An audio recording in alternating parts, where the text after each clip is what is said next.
Qui devait sortir donc avec un tissu blanc et il serait suivi par tout le monde. Alors le président nous a appelés et lorsque nous étions avec lui, il a dit que Gbagbo va se rendre pour que nous voyions ce que nous en faisons. Donc après concertation avec nous, il a dû appeler l'ambassadeur de France pour lui dire que si Gbagbo est pris, qu'on l'amène donc au Golfe, qu'on amène les militaires à Sébroko et qu'on amène tout ce qui était personnel et famille à l'ambassade de France. Donc on nous a dit, bon, Tagour est sorti avec le tissu blanc, mais il est retourné. Nous étions dans l'attente. Lorsque subitement il y a eu beaucoup de vacarme, on a contrôlé, c'était Gbagbo que les forces républicaines amenaient. Je vous dis ça parce que les gens continuent de dire que ce sont les forces françaises qui sont allées prendre. Les forces françaises, nous étions en contact avec, le président était en contact avec l'ambassadeur de France. Et si c'était les forces françaises, c'est l'ambassadeur qui allait nous appeler pour dire on a... Lui, il ne savait même pas que Gbagbo avait déjà été pris. En réalité, quand Tagour a sorti son tissu blanc, qu'il est retourné, ils avaient un autre plan de fuite. Par le plan d'eau lagunaire. Et c'est pendant qu'ils s'apprêtaient à fuir là que les forces républicaines sont rentrées. Le salon était vide, ils sont descendus, ils étaient donc au sous-sol et c'est là qu'ils s'est précipité pour se cacher dans un coin derrière un carton. Et il a été pris.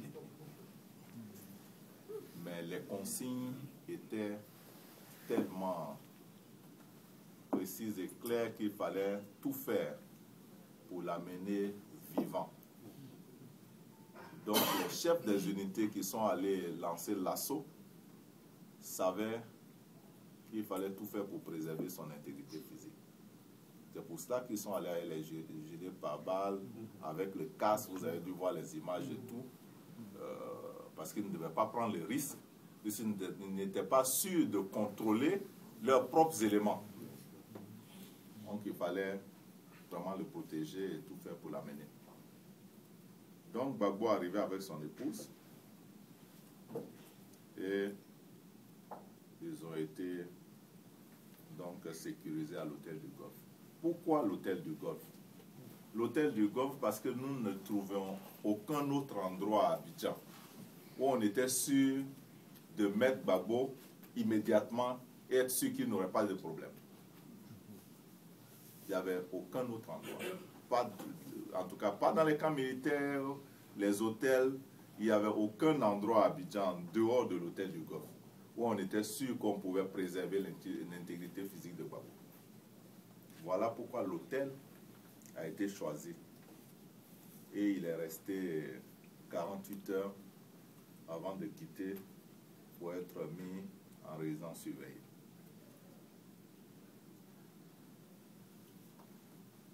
Jusqu'au moment où je quittais, il y avait 47 politiques qui l'accompagnaient. Il y avait la famille, vous savez que Sangaré Aboudraman se trouvait là-bas avec sa mère, qui avait plus de 95 ans, on ne sait pas ce qu'il allait faire avec la vieille là-bas. Donc la mère de Sangaré, les enfants, les petits-enfants, le personnel de la présidence, tout ce monde devait être libéré au moment où je quittais. Je crois que ça a été fait. Les militaires, et ils n'étaient pas nombreux, qui sont arrivés avec eux parce qu'ils étaient environ 110 personnes. Les militaires, il n'y avait que quelques-uns. Cela devait être donc mis à la disposition donc du tribunal militaire, même si en tant Ange Kessi lui-même a fui, le procureur militaire. Donc vous savez également que ces derniers jours, il y a eu donc des allégeances. Laurent Donafologo, Tia Kone, Youssouf Kone ont donc fait allégeance après l'allégeance des généraux qui s'est passée pendant que j'étais encore sur place là-bas. Vous savez également que Dobo Blé a été pris, que Vagba, Fossigno et Seka Seka sont blessés et à l'hôpital. Celui dont je parle les nouvelles, c'est API a appelé pour dire qu'il allait se rendre, d'après ce qu'on a dit. C'est Conan Boniface, je ne sais pas. Alors, je ne connais pas l'évolution, je ne sais pas. API aurait appelé pour dire qu'il allait se rendre. Blé Goudé n'a pas été arrêté. Parce qu'il y a eu la confusion entre Dobo Blé et Blé Goudé. Quand ce matin, je parlais à le président, Blé Goudé, on n'avait pas encore mis la main sur Blé Goudé, plus quelques-uns qui sont avec lui, tels que les KB, leur groupe. Yaoundé serait au Bénin. Il serait au Bénin. Donc il y a quelques-uns qui avaient traversé la frontière. Certains appellent pour venir parce que le garde des Sceaux a émis un mandat d'arrêt international. De toute façon, tous ceux qui sont sous sanction internationale déjà s'exposent à tout cela, donc il faut les retrouver. Afim Guessan, il était au Bima, et c'est du Bima qui continuait de parler avec Awa. Donc, c'est-à-dire qu'il est sous protection française et puis en même temps il insulte les Français. C'est pour ça l'histoire de l'Afrique du Sud a fait venir un bateau, ça aussi ça avait fait des vagues ces derniers jours-là. Si l'Afrique du Sud avait vraiment fait venir un bateau pour les défendre là, ils allaient fuir pour partir dans le bateau. Ils n'allaient pas fuir pour aller ailleurs. L'Afrique du Sud ne peut pas se contredire. C'est vrai qu'ils ont eu une position à un moment donné. Mais depuis le panel de l'Union africaine, les choses ont été claires. Et depuis ce temps-là, l'Afrique du Sud a pris position. Et Zuma a été obligé de s'expliquer devant le Parlement d'Afrique du Sud. Alors, tu ne peux pas faire ça et puis après aller changer le lendemain. Même l'Angola a également changé de position. Finalement, Gbagbo se retrouvait seul en Afrique. C'est vrai qu'il y a quelques semaines, il a dit qu'ils avaient 7 amis, 7 pays amis en Afrique, parmi lesquels justement l'Angola, l'Afrique du Sud. Mais qu'est-ce que ça représente 7 sur 53? Quand on a été chef d'État, oui, 54 bientôt, avec le Sud-Soudan. Qu'est-ce que ça représente d'avoir des pays comme la Gambie la Gambie ne participe même plus aux réunions de la CEDEAO. Il ne vient pas. Il ne va à aucune réunion. Ce qu'il a fait, c'est qu'il a reçu Gbagbo 2 fois là-bas. Tous les marabouts de Gambie ont prié pour qu'il reste au pouvoir. Vous savez que Djamé lui-même, il dit que Dieu lui parle. Il est en train de préparer son intronisation en tant que roi de Gambie. Je suis sérieux dans ce que je dis. Il veut devenir roi de Gambie.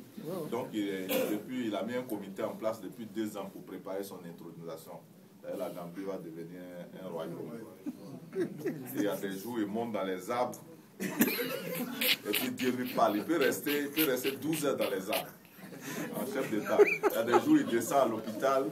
Il dit il soigne les maladies, le sida.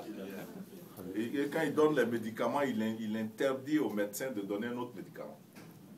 Donc quand Jammeh soigne, en tout cas la médecine moderne s'arrête. Et quand les gens meurent, on ne doit pas se plaindre. Ça c'est les soutiens. C'est les soutiens de Babou.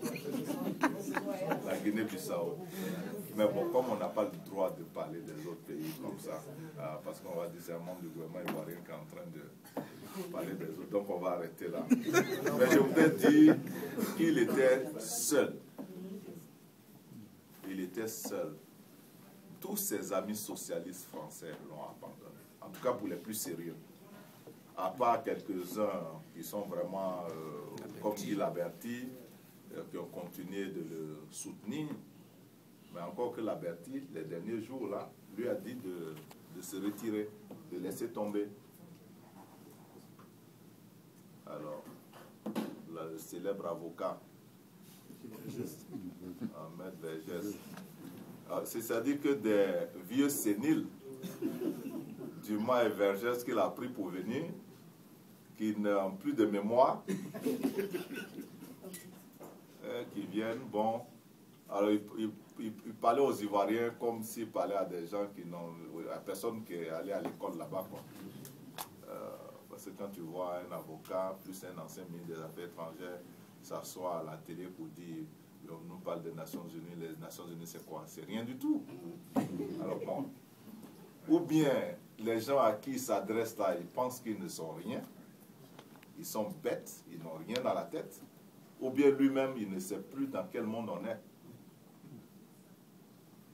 Donc c'était un homme seul, qui était devenu autocrate, dictateur sanguinaire, qui menaçait donc la Côte d'Ivoire et tous les Ivoiriens. C'est cet homme-là qui a été pris le 11 avril dernier